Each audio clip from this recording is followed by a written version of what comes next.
ایک شخص آیا اور آقا کریم کی خدمت میں اس نے عرض کی، یا رسول اللہ صلی اللہ علیہ وسلم، کون سا صدقہ ہے جس کا اجر زیادہ ہے؟ جب آپ کاروبار کرتے ہیں تو کاروبار میں یہی کرتے ہیں کہ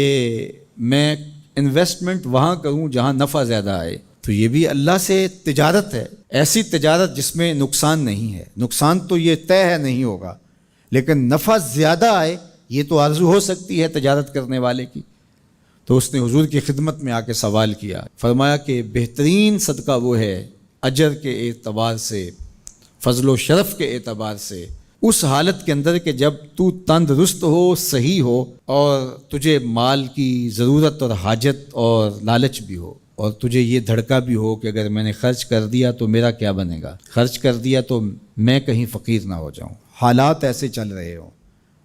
کساد بازاری کا دور ہو، اور تجھے یہ ڈر ہے کہ اگر میں خرچ کیا تو میں خود بھی تو فقیر ہو سکتا ہوں، اور تجھے اس پیسے سے جو تو خرچ کر رہا ہے نفع بخش کوئی کاروبار بھی مل سکتا ہے، اس سے تیرے رزق میں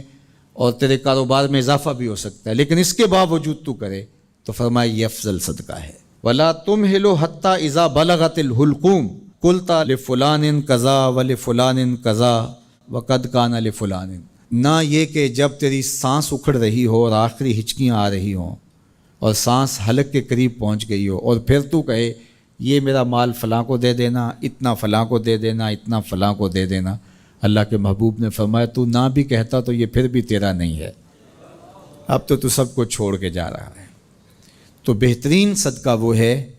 کہ جو اس حالت میں کیا جائے جب بندہ خود تندرست ہو، اس کو مال کی ضرورت ہو، اس مال سے عیش و عشرت کر سکتا ہو۔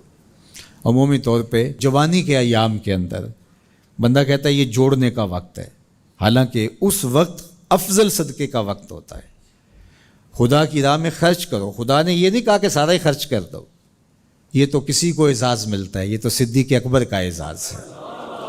حضور علیہ السلام کی خدمت میں ایک اور شخص بھی آئے اور انہوں نے بھی سارا مال دینا چاہا، تو آقا کریم نے فرمایا نہیں، سارا خرچ نہیں کرو، اپنے بچوں کے لیے بھی رکھ لو۔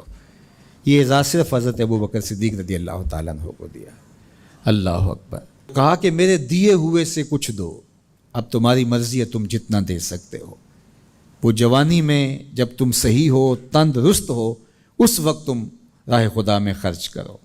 شہی ہن، تمہیں خود لالچ ہو، انسان کہتا ہے کہ اب میں پیسے جوڑوں گا تو جوڑتے جوڑتے جوڑتے میں بہت جو ہے وہ بہتری کی طرف چلا جاؤں گا، لیکن صدقے کو ان حالات کے اندر بھی ترک نہ کرے۔ تیسرا، تخش الفقرہ، کہ تمہیں فقر کا اندیشہ ہو کہ اگر میں نے دیا تو آج کل جو حالات ہیں تو میں خود کہیں فقیر نہ ہو جاؤں، لیکن امتحان یہی ہے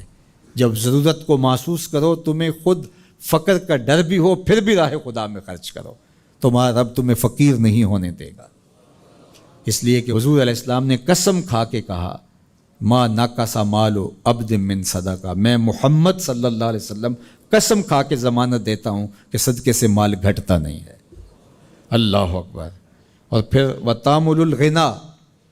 اور تم یہ سوچتے ہو کہ یہ پیسے ہم لگائیں گے کاروبار میں،